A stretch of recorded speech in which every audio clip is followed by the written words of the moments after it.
meeting to order. Treasurer, take roll. Colonel Evans? Here. Mr. Grozan? Here. Mrs. Ludwig? Here. Mr. Miko? Here. Mr. Naso? Here. All present. Stand for the pledge. Pledge allegiance. To the flag of the United States of America and to the republic for which it stands, one nation, under God, indivisible, with liberty and justice for all. All right. At every school board meeting, we review our goals. I have a cold, so if I sound funny or pass out, just Thank goodness we've got Duke in the here middle. to take over. Our district goals, the first one is student achievement, and that's our primary objective, and that's what everything else is focused on.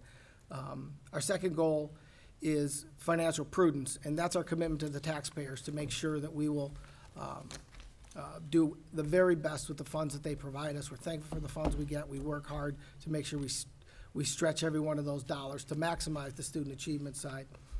Our third goal is community engagement, and we use, with the help of the community in different areas, that's one of the ways where we're able to be prudent with our funds, because we get volunteers, we get information from outside to help us with the challenges of running a district of this size. And we're so thankful that we have the community that we do, that is always willing to chip in and help and donate their time, their money, their energies, and their expertise to help us. So we're thrilled about that. And with that, we'll move on to recognition, because we've got some great stuff tonight. So go ahead, Cameron. Thank you, Mr. Nace. So we do have a couple recognitions, starting off with January is School Board Recognition Month. So it's always a great time of the year to say thank you to our board members. Obviously, everybody knows the tremendous amount of work that you do, but I get to see it firsthand on a daily and a weekly basis. And greatly thank you for your service, for your volunteerism, and always working in the best interest of our district and our students. And so we thought this year, the way to recognize you, a way to show your work and how it impacts our students, which is the most important thing, is that we take a look at some of the votes you made in 2017. We have a lot of agenda items that we go through each year, and what those agenda items and what those votes and what those funding and approval, and as Mr. Naso said, focusing on academic achievement, financial prudence, community engagement, what that looks like in action after you cast your vote. So I'm going to turn it over to Mr. Faust, who is going to cue up the video for us.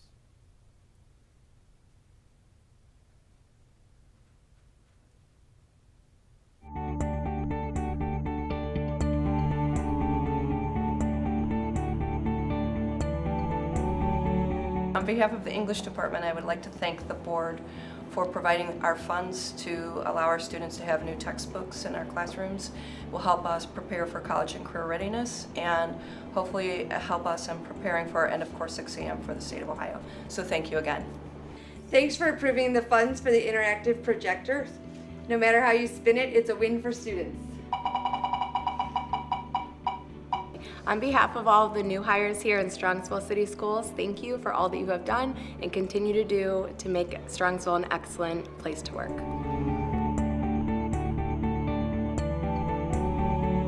I just wanted to say thank you so much for the approval of funds for the Choral Risers and for the Shell.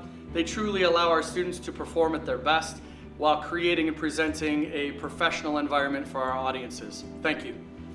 Thank you so much for the purchase of the new instruments at Strongsville Middle School and Strongsville High School. All of our students and our ensembles have benefited tremendously.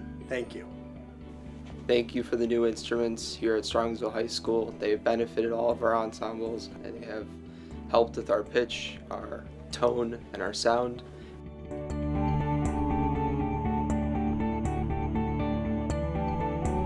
The weight room provides us as a team with a place where we can know we're all at comfort. We all work hard together. It's a great space for all of us, and it's a place where we can all complete our goals and ultimately succeed. Board, thank you for approving our trip to Florida. It was a really great experience for our team. We got to build our chemistry down there, and we got to face some teams we've never seen before, and we had a lot of fun. I thought it was a great experience for our team, and we got to play teams that we have would not be able to play here in Ohio, so that was great. We definitely made a lot of memories that we're going to remember forever, and we definitely played at a very high level, very good teams, and overall we're very thankful. A lot of schools don't get to go to Florida with their teammates, so I think it was a very good experience having my friends form a bond together. So thank you, board. Thank you. Thank you. I'd just like to say thank you on behalf of the maintenance department for the purchase of the new salt truck. Makes our life a lot easier. Thank you very much. Thank you. Thank you. Thank you, Strongsville Board of Education. For your continued support. For your continued support. Thank you. Strongsville Board of Education. For your continued support. Thank you.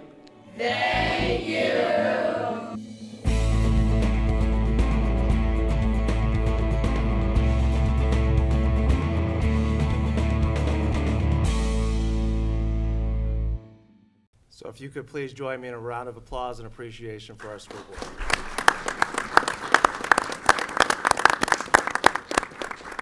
And I do have certificates for each board member that I will share with you after the end of the meeting. So again, thank you for all the work that you do. And you know, sometimes we go through the motions, and I hope you see what a great impact your leadership and your votes and your support has given to our districts and our district and our students. With that, I'm going to turn it over to high school principal. I just want to say, when I said I was excited about the recognitions tonight, it wasn't about recognition of the board. It was about our girl All-American soccer players that I'm so thrilled to meet tonight. Good clarification. So, At this time, I'd like to turn it over to high school principal Mark Smithberger for another outstanding recognition. Mark? Before I get started, on behalf of the high school, to our members of the school board, thank you for what you do for us. Obviously, we saw the video, very high school-centric video, and we appreciate how you make our lives better every day, so thank you. It means a lot to us. And Carl, you should be excited about this. What we're going to recognize tonight are two outstanding young ladies. We always talk about being a premier district, and certainly our girls soccer program is premier. The legacy of greatness in our girls soccer program, I believe we've won 4 or 5 state titles, Coach. 4 state titles, perennially one of the best teams in the nation. And the young ladies here tonight are part of that. We talk about you win with people, and we have great people. Coach Church does an outstanding job for us, hard worker.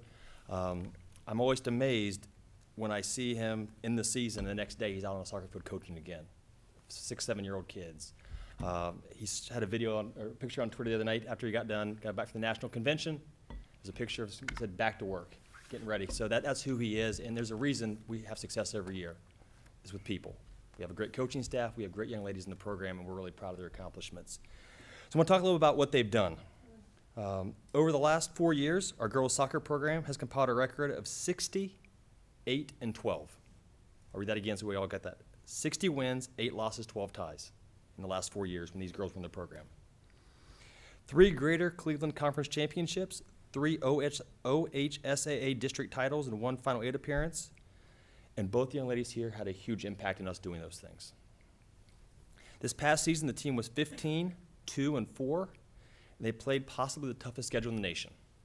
We are not afraid to play you any place, anywhere, anytime. And we play a national schedule every year. This year's season included a trip to Boston to play some of the best teams in the northeast part of this country. This year's season, they made it to the Final 8. They lost to state finalist Perrysburg on penalty kicks, and it was a heartbreaking loss. I was there, and I think Coach Church, I talked immediately after, and I said, we had 2 balls hit the bar that day and go the opposite way for us. That's how close we were to being in the state Final 4. And it's sports sometimes, and certainly there's lessons to be learned from that, but we are that competitive. We were knocking on the door of being in the Final 4. This past weekend in Philadelphia, Lauren and Vanessa were formally recognized as high school All-Americans at the United Soccer Coaches Convention. This is the highest individual honor a high school soccer player can earn. It is hard to do something new in this girls' soccer program in the way of success. It happened this weekend, though. In the first time in our school history, we had 2 All-Americans on one season. These 2 ladies are here. Give them a round of applause. So I'd like to, at this time, call up Vanessa DiNardo, Lauren Rakidiak, and our head coach, Coach Church.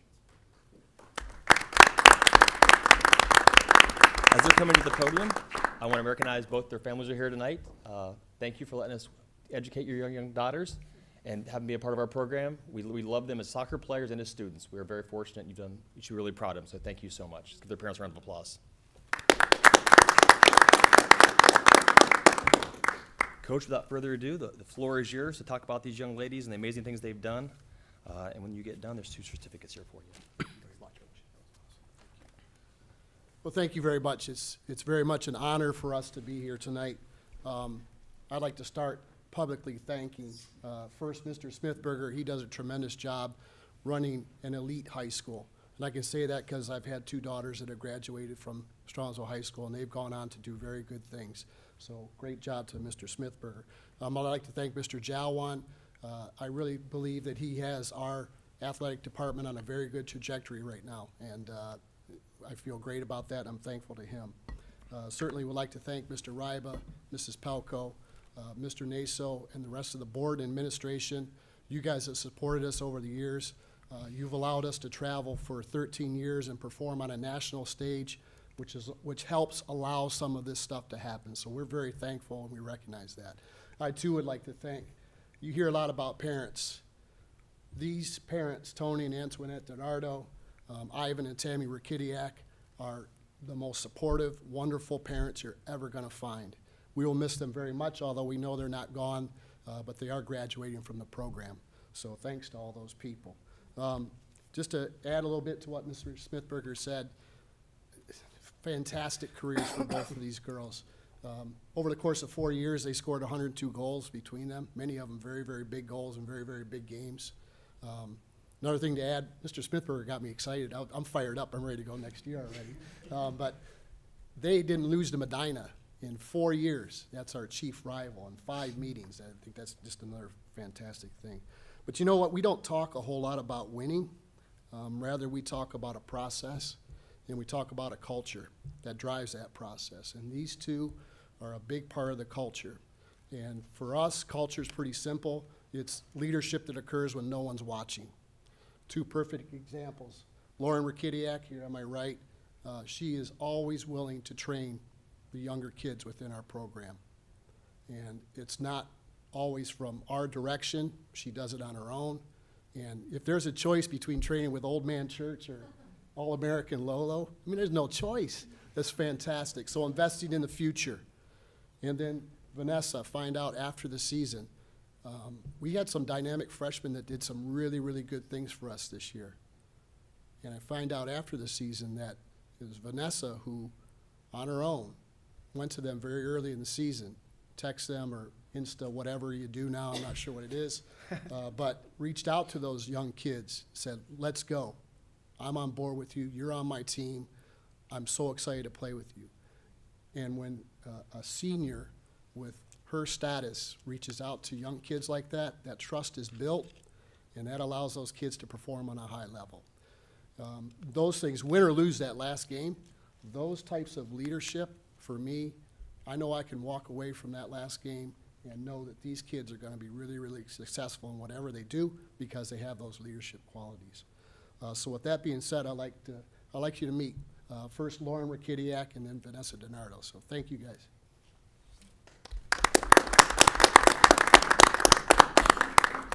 Hi everyone, I just wanted to start by thanking the board for putting this on. This was a great opportunity. I came here last year and I had an amazing time, and so thank you for that.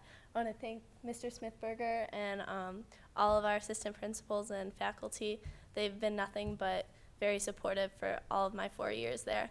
And my coaches who have been there through everything, and obviously my parents and all the parents that come to every game. So also the Strongsville soccer organization, which I started there when I was very young, and I would not be the player I am today without starting there. Lastly, just our students that came to every game and all the little ball girls that come and support us. It really meant a lot to us, and to look out and see your students there and like your friends, it means a lot. And to see the little girls that look up to you and how much they look at us as role models is like very inspirational to us and helps us drive us to be our best. So thank you very much. I'll turn it over to Vanessa now.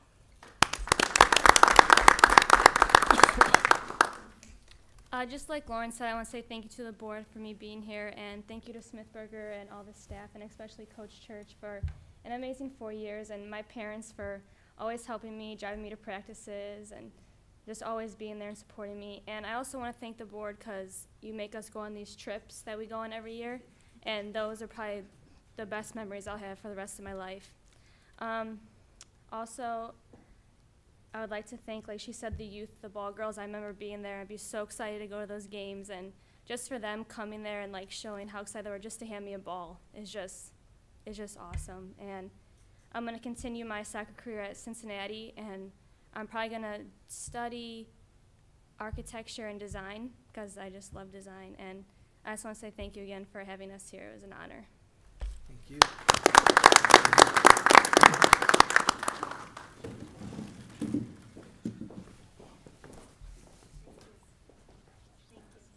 Congratulations. Thank you.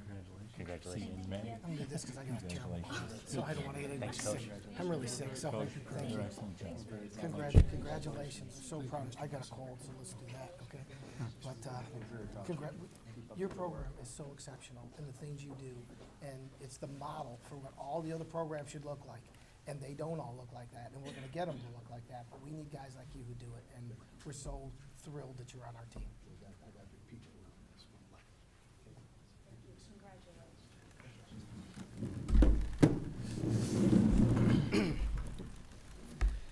So I have a quick comment, if I could. And I say this every time that Coach Church comes to one of these meetings. And Carl Naso was just alluding to it. Our girls' soccer program is the standard, right? And a good friend of ours, Brian Gingerberg, said at one point, the standard is the standard. Coach Church and that program is the standard in Strongsville athletics. My daughter, who's 8 years old, will tell you right now, because she's played with both of you guys and she's been a ball girl, she will only play for Coach Church. She has to fight her mother to not go to gymnastics, but to come on Friday evenings and Sundays to be able to do skills because she loves it. That is the type of effort, that's the type of integrity, that's the type of work it takes to have 2 All-Americans in this room right now. And there were a total of how many All-Americans countrywide? 61. Think about that, everybody.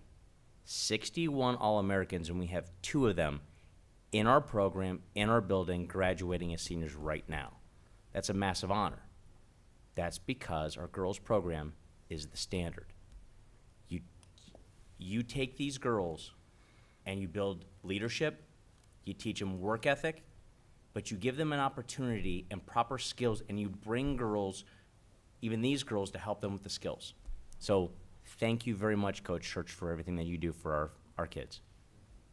And I want to thank the families, the Donardos and Rakidiaks. With girls of that talent level, they could have played anywhere, right? And I'm sure there were people with green E-caps coming to your house, knocking on your door, and blue eyes coming to your door. And we're just so thrilled that you said, no, we're Mustangs, and this is where we want to play, and we want to play for Mr. Church. And I want to thank you for doing that, because I know in today's environment, there's a ton of pressure, and a lot of people think, but thank you very much for making them Mustangs.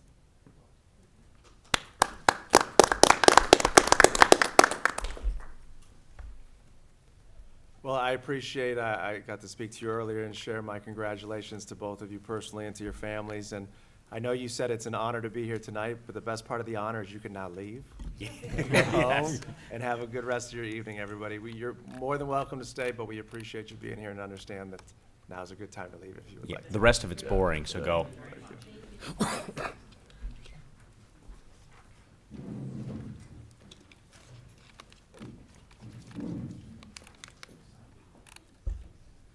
With that, we move on to the superintendent's report.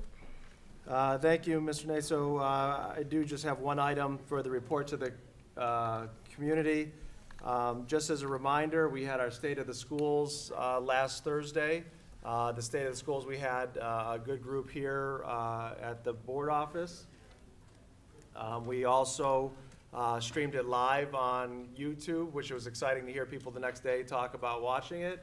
And then it's also there existing on YouTube. So as we say, as we talk about what's the report for the community for this month, I think that's a great resource, whether you scan through, find a part that's of interest to you. A lot of it was based on the feedback we got from a survey, what people wanted to hear about. So the links are there on the screen. You can view the entire presentation through the tiny URL there. We also have a survey where you could submit questions. We've had questions submitted based in general terms, based on the actual presentation. They had additional questions, and they are getting a personal response either from Mr. Faust or me to answer their questions and follow up. So that link is going to be there. We're going to continue to check it, especially as we go out starting February 27th. We'll start our community conversations this year, and that will be focused on gifted education and honors and AP programming at the secondary level. So the more questions we get, the more targeted we can be in our feedback that meets the needs of our parents and our communities. So we just wanted to share that for my report for the community for this month. Thank you. That brings on public comment. We don't have any that I'm aware of. Nope. Number 8, approval of minutes. We'll approve the December 14th, 2017 board meeting minutes. Do I have a motion? So moved. Thank you, George. Thank you for your second, Duke. Any discussion? Treasurer, could you take roll? Sure. Mr. Jordan? Yes. Yes. Yes. Yes. Yes. Motion passes. From there, we go to the treasurer's report.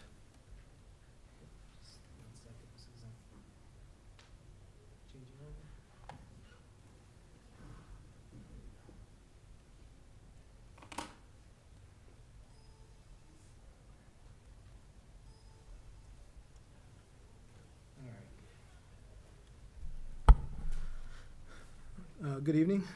For my report this evening, I have a few items for your consideration. Item A is the financial report for month ending November 30th, 2017, which can be found in Exhibit A. Also on item B, the financial report for month ending December 31st, 2017, which can be found in Exhibit B. And with that, I have a few highlights for December, financial highlights. You should have a copy of the presentation on your computer, but starting on slide 6 with the highlights, revenues totaled about $956,000 for the month. General fund interest income for December totaled $13,296, and $183,000 for the fiscal year to date. With the fiscal year to date, interest revenue is $165,000 higher compared to last December, and based on simulations of our monthly cash balances and current interest rates, I'm projecting about $360,000 with the interest for the year. Also during December, as I shared at the last board meeting with the tax update, our assessed evaluation increased for calendar year 2018, of which $14 million is attributable to new construction. And due to this new construction, we should receive about $200,000 additional property taxes for this fiscal year, and that accumulates to about $400,000 annually. And then also through December, our total revenues totaled $33.8 million. I'm projecting to receive another $37.4 million from January to June for a total projected revenue of $71.1 million, which is about $500,000 more than the October forecast. On the next slide, general fund expenditure highlights.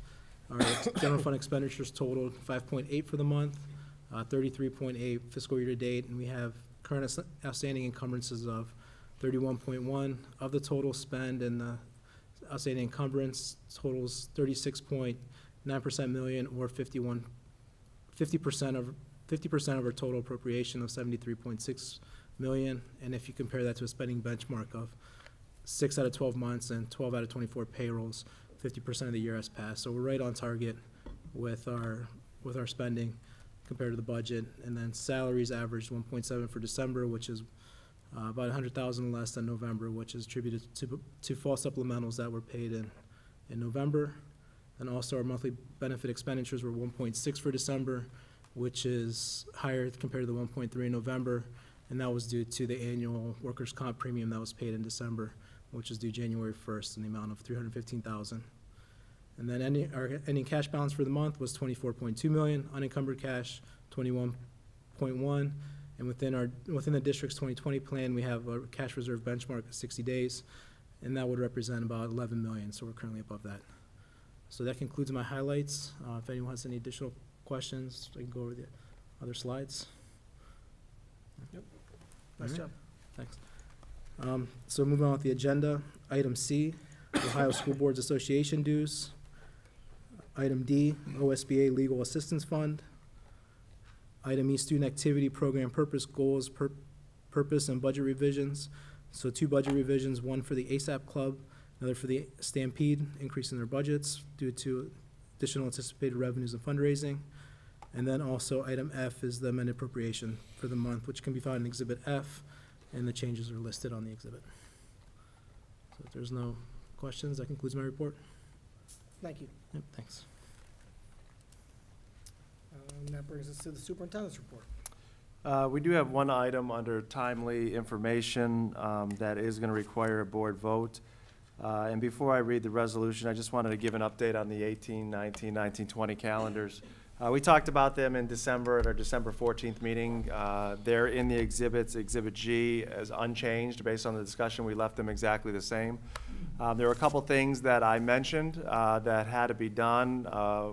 One of them was getting agreement from Polaris as well as Albert Einstein due to the reduction of student days. We've worked with both of those entities, and we have the signed agreement based on the reduction of days. So all the pieces that we needed to have in place by this point are in place.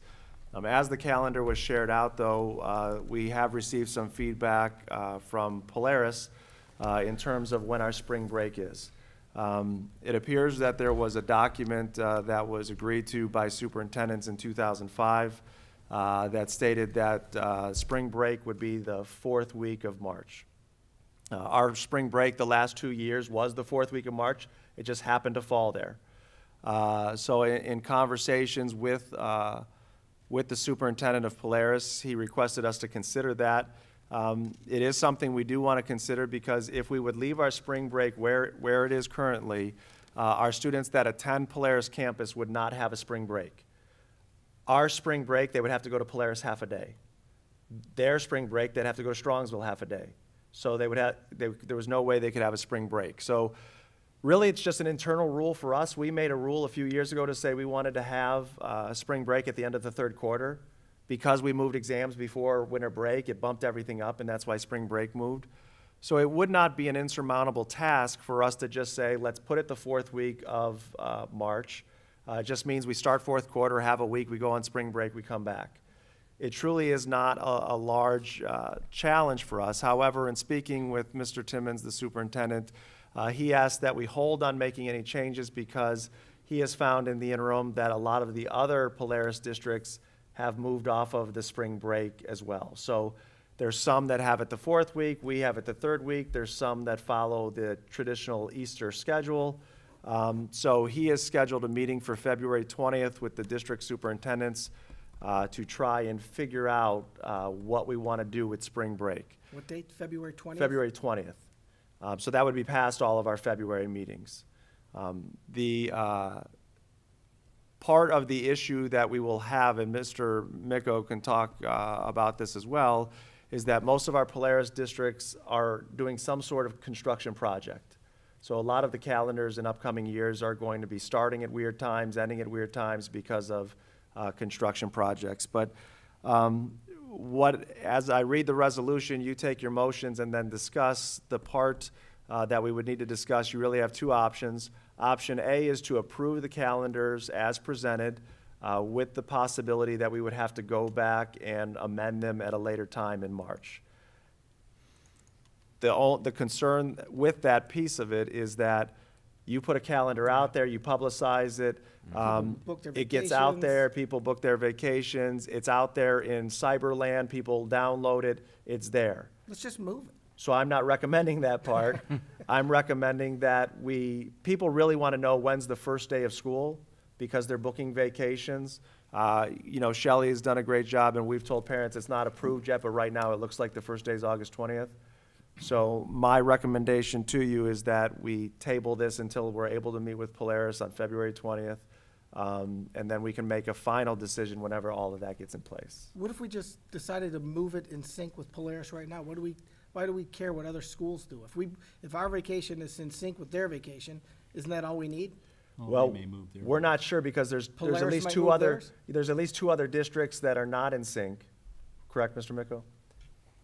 Yeah, there are 2 other districts, and what we kind of discovered at Polaris is that agreement was made, and personnel change, and just like here in Strongsville, we forgot about the agreement. Some other districts forgot about the agreement. The intention at Polaris is to get everybody to come back to that agreement and then maintain it. Is there any risk that Polaris will move their spring break to another time? I don't think so, because the other districts have already Right. locked their spring break. It's really the outliers. I know at the board meeting, I indicated, based on our conversation that Cameron and I had, that Strongsville would be amenable. And so my instinct would be that the other two districts would be the ones that need to move versus trying to now get 4 districts. Yeah. And it is going to be a challenge for the next couple of years, because a lot of our compact districts do have construction projects. Homestead Falls, Fairview Park, North Olmsted are all in the middle of construction projects. That usually affects the starts and stops of the year, similar to ours. You end early the school year before construction starts, and you put in a little bit of an insurance policy and start late the school year after construction is supposed to finish.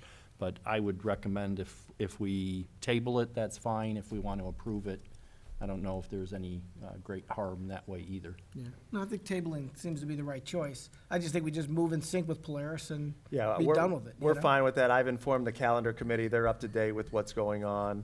And so, yeah, I don't know the procedures, George, you do in terms of what we need to do to not vote on this or remove it. It's on the safe side, let's vote to table it. Okay. Make a motion and vote to table it. Well, do we want to table it, or do we want to just move our vacation to the 4th week and be done with it? Well, what I would like to get past that February 20th meeting to get all the superintendents in the room and make sure we're all in lockstep before we move it, and then something happens when we have to move it again. We put You some. can do a little wall-to-wall counseling. That's right. Can we, and I think you were alluding to before, can we put out some key dates that we do know? Absolutely. Just, the first day of school, the last day of school, all those kinds of things. Well, So we've we can- actually sent, I'm sorry to interrupt you, Mr. That's Nason. okay. We sent out, I can send it out again, we sent out before the hearing, the draft calendars. So actually, folks had access 2 months ago, but we could send that again, saying, here's some key dates that we're still working on the spring break. I'll do a communication next week with that Okay, information. That'd be great. So some Yeah. people get, And then one of the things that Cameron and I discussed is to avoid this in the future, just making sure that we invite Polaris to our calendar committee going forward. And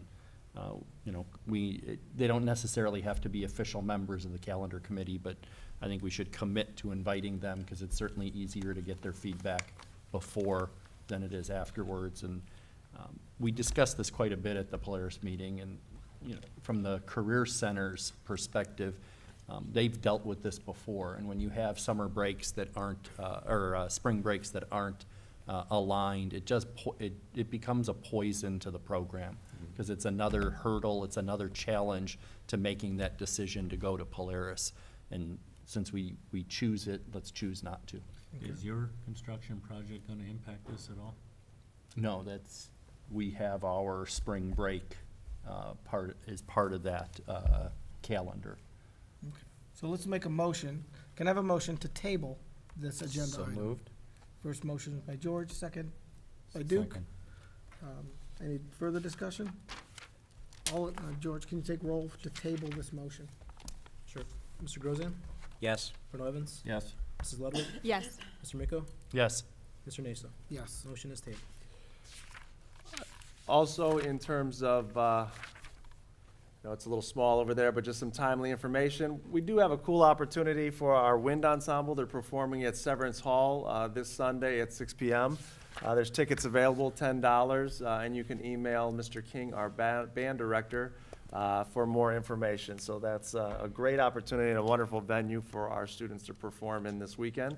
Our annual PTA Founders Day, a great event, will be next Thursday right after our board meeting at Strongsville Middle School. Doors will open, I think at 6:30, dinner at 7. The recognition program will be 7:45. So it's a wonderful evening to celebrate all of our PTA volunteers and our 2018 Founders Day winners.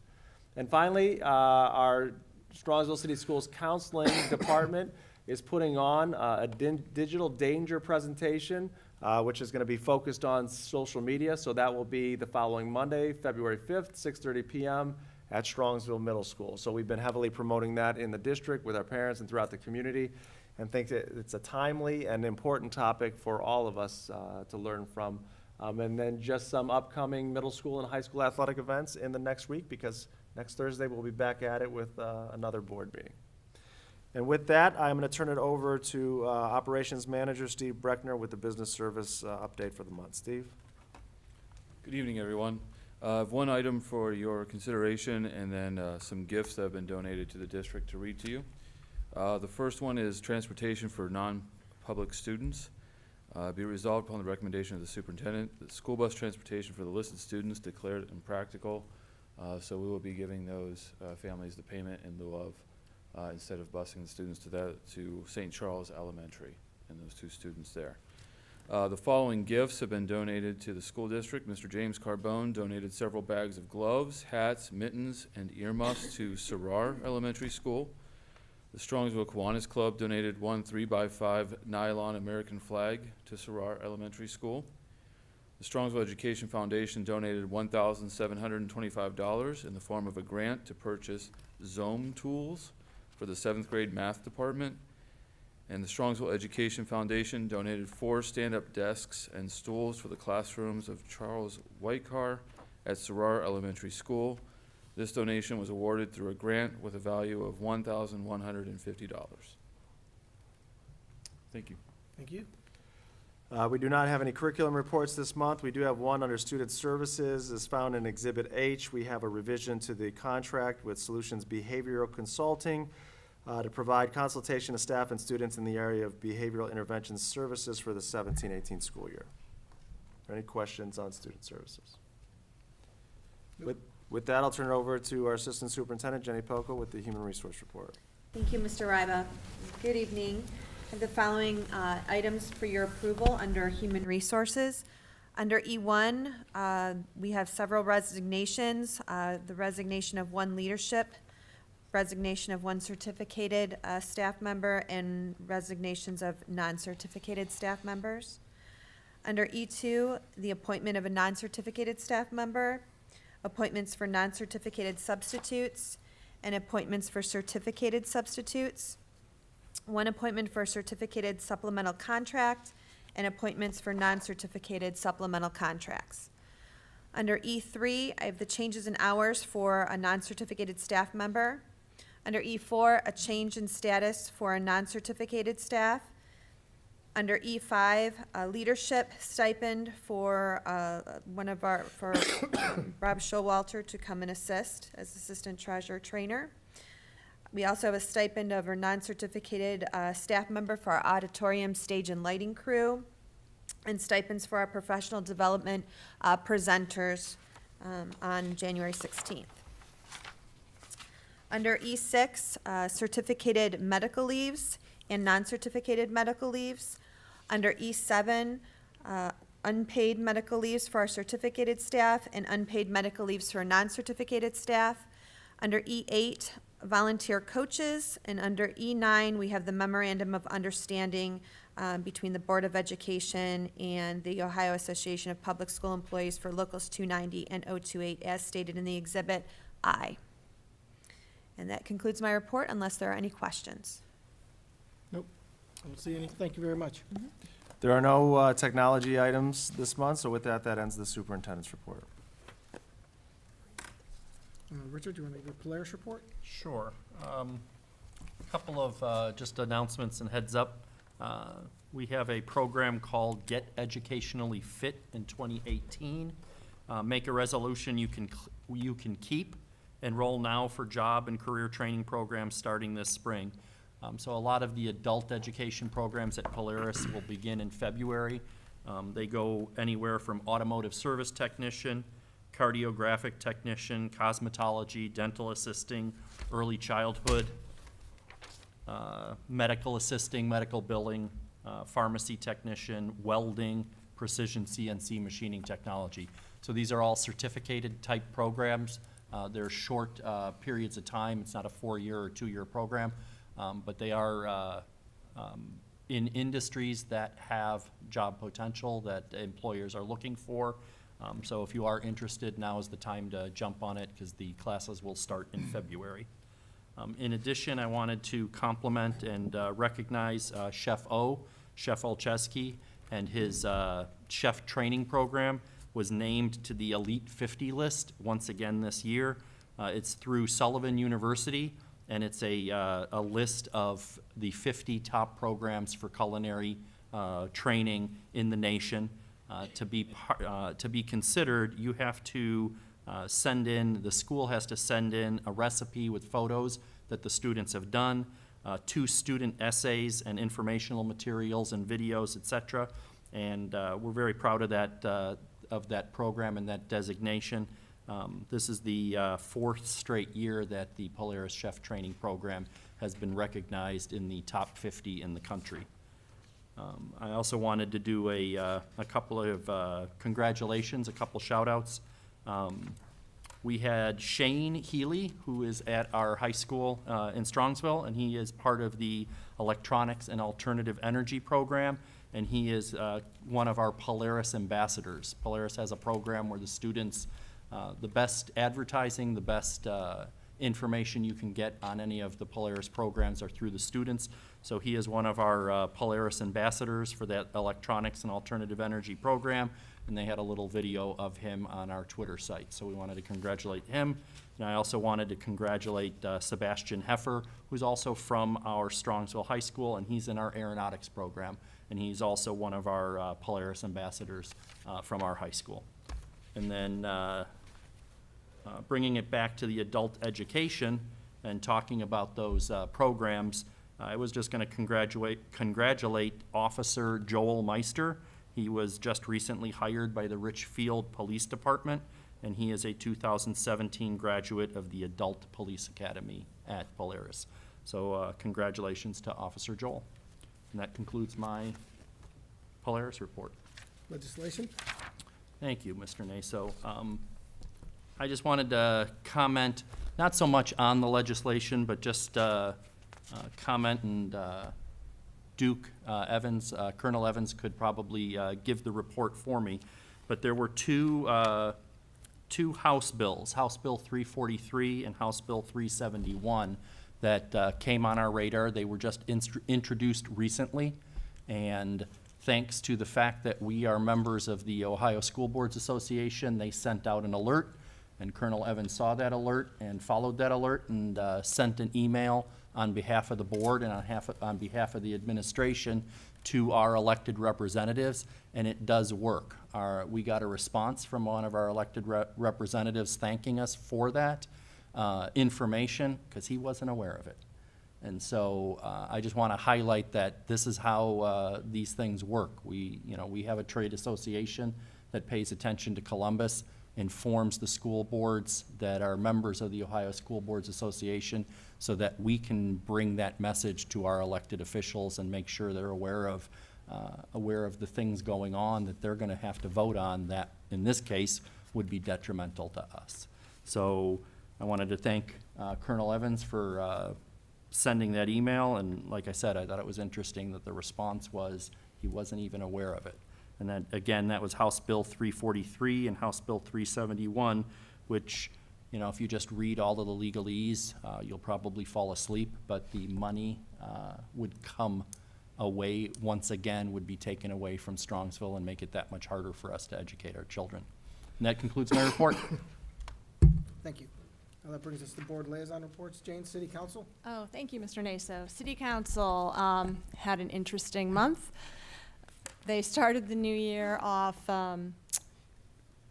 with electing Joe DeMio, the president of council, and Jim Carbone, the president pro tem, which is their vernacular for vice president, for in case the president's not there. And then they appointed 2 new city council representatives, Anne Marie Roth and Kelly Kosick, will be now new additions to the council for the next 2 years. Until their election. And otherwise, it was a pretty uneventful meeting, but they did want to encourage everyone to turn in the surveys, the census surveys that were mailed to everyone's home. They can be turned in as a hard copy, or you can go online and fill them out. And as of the last council meeting, there were like 3,500 that had been returned. So they're pleased with the response, but you're still encouraged to have your opinions be heard. And it just covers different things about what you would want in the city. This is what it looks like, that it was mailed to your house. And so that ends my city council report. Thank you. Want to do PTA? Yeah, George, did you want to do PTA, or I can do it either way? Again, it's just the start of the school, of the new year for them. And they're really focused on the Founder's Day, which will be next Thursday, to highlight all of our super volunteers within our community here, so. And as always, please, please, please support Rockin' at the Rec if you're a 6th through 8th grade student, to help them continue with all the good things that PTA Council does. Excellent. How about student achievement? I think we had a great student achievement at the start of our meeting, highlighting the phenomenal success and the continued tradition that our district's able to do with our girls' soccer program. It's so exciting to see them, and I personally know a family that actually moved to Strongsville just because they had girls' soccer players. So it's working, and I hope they can continue that up. It's hard to keep that up, but they managed to make it work. So that's it. Thank you. Strongsville Education Foundation. I don't think there was anything new there. Was No, we met a couple weeks ago, and there's nothing. Okay, I think I Continuous was there. I similar don't work, think yeah. anything. There was really nothing going on. Jockeys and Julep tickets are still at a discount through the 31st. Great event. I'd highly advise that you get tickets for it. It's a lot of fun.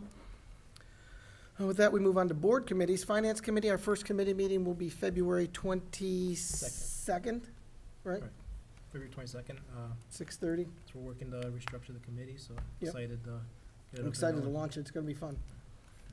We're inviting some community members who have been anxious to help us, and they're going to be in specific fields of, from insurance to food service to different areas, so that we can get their input, and especially in the coming years as we're looking for cost reduction ideas and thinking out of the box kind of thing. We're looking to shake up that committee so that we can retool it for our current needs. So that's what we're doing. Policy Committee, I don't think, We have a bunch of policies on first Read. reading and can't wait to get to third reading. all right. Facilities Committee met last night.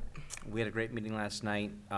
We will have a presentation on the 15th from the Facilities Development Committee regarding a couple new members and what that committee feels should be a priority of ours, and some of the unallocated remaining funds from our $81 million bond fund. So they've come up with some ideas, and they'll have a presentation on the 15th. Perfect, thank you.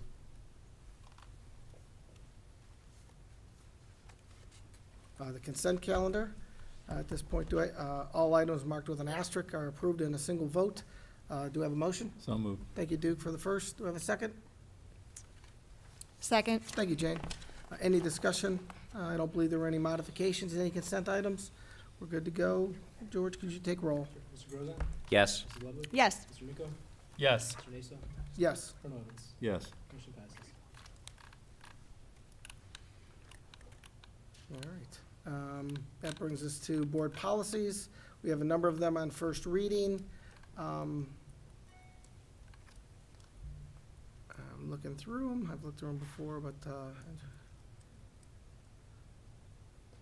Our address is a really burning issue. We need to yes, get that we need to updated. get that right It away. was highly contested, but we got it through. You got it through? Yeah. Exactly. We want it spelled Mr. out. Naso. Yes, sir. I do want to let the policy committee members know that I reviewed the student technology acceptable policy use and safety, and I've talked to Mr. Ribe about it. I do have some heartburn with that. I think that, and there have been many, many surveys and results and clinical studies that have come out that cautions parents about cell phone addiction for our kids. And I know we've changed our policy to reflect that we are allowing our kids to use cell phones in our schools. But I think we need to take a hard look at that in terms of possibly prohibiting use in classrooms totally. I think it's a great idea to have the phones on the kids for emergency purposes, but I think we need to take a look at where they're allowed to use those phones and to kind of limit, to create the right kind of an educational environment for the kids, and also to limit that constant, putting their hand in one shape around that phone constantly. It's not a good thing, and it kind of, it curtails their ability to really do what they're supposed to be doing there, which is to learn. So I'd like to take a harder look at that particular policy if we get a chance. Maybe we could. Mr. Evans, I mean, everything you're describing is what our policy is right now. The teachers, we moved the policy away from what we used to have, which was an incredibly restrictive, if you have a cell phone and we catch you with it, it's contraband. And we recognize that the same way cell phones are part of our daily life, they're part of our students' daily life, but the idea that they're using them during class, that's erroneous. They can have them in their purse, they can have them in their book bag, but it's not like they have them on their desk, et cetera. Especially at the high school, unless they're gonna use a cell phone as part of the class activity, it's expected that that cell phone is put away. Well, why don't we, because we have to revisit the travel policy as well, because we never concluded on that. So I would suggest that maybe at one of the upcoming meetings, we bring up both these policies, we bring up Vicky to see, to get her opinion on all this, and we just talk through those two policies and just talk That's about it. fine. Let's just clear it up. So would you like to have a discussion right now? We look at the draft February 1st agenda. It's one quick vote on a staffing item. There's my mid-year update on the 2020 plan. So with the hour we have or so before the Founder's Day, I think we have time. Okay. If we want to have a discussion, and just to clarify that, Mr. Naso, you want to have a discussion on what is the current travel policy, the field trip policy The that's field trip policy, because we said we were gonna come back to that, and then we never did. I would like to caution everybody, we get in the middle of both of those policies, we're gonna be here for a while, and we've got Founder's Day right after. We should push that for the 15th. Which starts at 6:30 by the way. Exactly, so The let's. door's open, yes. So let's push it off to the 15th If you'd for like to both eat policies. before the event. Yeah, agreed, so let's push it off to the 15th. As a Neither one of them is, recipient of the burning a Founder's hole in Day anything, Award. so Yeah, whenever it best fits is Yeah, all I I'm saying. just I'm not, wanted to mention we don't have Yeah. to have it right away, we just. So just so I'm clear, what we could do, first of all, the field trip policy is not even on here for consideration, so that's a separate issue. The cell phone one that was mentioned, by the 15th, it will be the third reading. So I haven't heard any feedback on any of the other policies. Mr. Mako will go through his kind of update on the third reading like he always does, but I'll separate out the cell phone one, and then we can talk about the travel separately. And then everything else will be up for vote for third reading? Yes. And then is that what we're, Yep. the direction? That's what I agree. And if we could, I have a middle school student, so I am told by him to not text him during the day. So let's make sure we have a conversation about the different policies that are in place for middle school and high school, because I think that's very important. My 11-year-old, again, yells at me if he gets a text. If there's a sound, he gets in trouble. So let's just make sure we have You some of shouldn't that. be texting him. I will share, there's a specific, Colonel Evans and I have discussed this as he shared, and there's a specific paragraph, and the sentence states, "The use of personal communication devices is strictly prohibited in the school unless used with the permission of the school principal and teacher." That's the sentence that we need to discuss, and that's, so the rule is they're prohibited, except if permitted by the principal and teacher. So that's what we have to discuss to say, do we just want the policy committee said that's fine, and that's a district policy, so that would be, even though it's really a middle school, high school issue, it's the district policy. So I'll put that in my board update so everybody can see that section, and then we can have a good discussion on the 15th. Right, that sounds good. Thank you. So, just to be procedural, we should pull it from first reading now. Okay. And then, when we come back to third reading, we will be approving all of those. And then, the travel policy plus this policy will be up for the committee of the whole. And then once we come to a conclusion, it'll need to come back for 3 readings. Correct. Got it. So we need to have a motion to pull it. So moved. Can we have a motion to pull, is it 5136? Is that the, I believe it is. Let me just verify real quick. So we pull the right thing. or student technology acceptable use and safety, is it 7540.03? That's what I thought it was.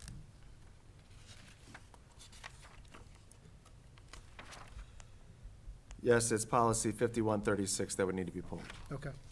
So I'd like a motion to pull policy 5136 from first reading. So, Do I have a second? Second. George, you want to take a vote? Sure. Colonel Evans? yes. Mr. Grozan? Yes. Mrs. Ludwig? Yes. Mr. Miko? Yes. Mr. Naso? Yes.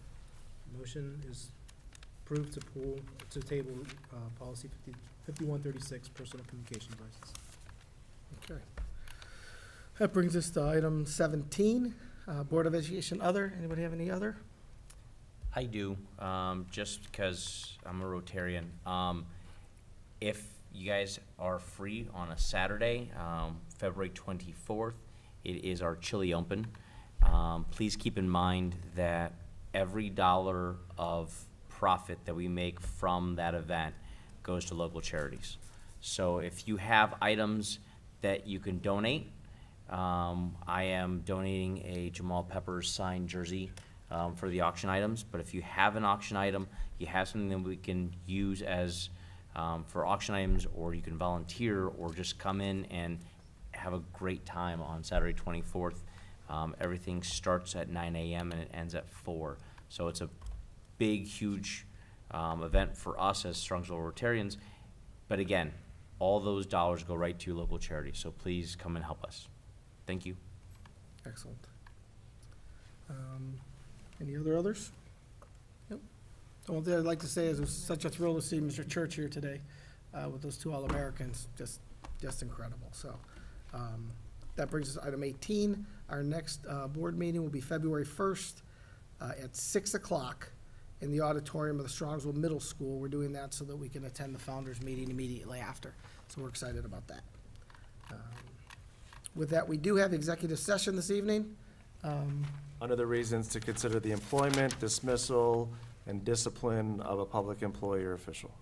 And we'll enter into there at 8:05. We may have public business. We may resume business afterwards, depending on what occurs in this meeting. So we may resume afterwards. Do I have a motion to go into executive session? So moved. A second? Second. Jane? Do I have, George, you take roll? Colonel Evans? Yes. Mrs. Ludwig? Yes. Mr. Miko? Yes. Mr. Naso? Yes. Mr. Grozan? Yes. Enter an executive session at 8:05. 8:05. All right, thank you very much.